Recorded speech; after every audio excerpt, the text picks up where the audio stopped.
para a cultura galega é a chegada das novas xeracións. Sobre todo a súa obra literaria, que normalmente é o que se valora como máis importante porque é o Día das Letras. Entón, supónse que as letras son o tema central. Unha bomba de enerxía. Era unha alegría traballar con ela. Eu traballei con ela moitos anos ali en Radio Popular de Vigo.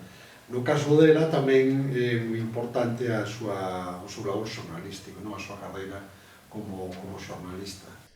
Camaño dalle unha volta un pouco a motivos literarios clásicos ou medievais, depende do caso, non? No caso de Circe, pois dalle a volta ao motivo da Odisea, o personaxe central de Ulises. Débelle esa ousadía de refacer un mito clásico da literatura artúrica, traendo aquí a Galicia esa fantasía recreativa de Cunqueiro. No caso de Morgana, pois era esa muller distinta dentro do mundo artúrico, a muller que mantiña sobre todo a defensa da liberdade e da autonomía da muller. E o que fixo ela foi profundizar nas outras raíces da nosa cultura a través das mulleres e darlle ás mulleres un protagonismo importante.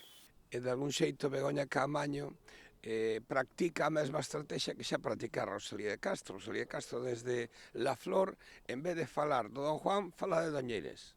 E despois, en vez de falar dos emigrantes que marchan, fala das mulleres que quedan abandonadas. É dicir, en vez de falar de Ulises, fala de Penélope.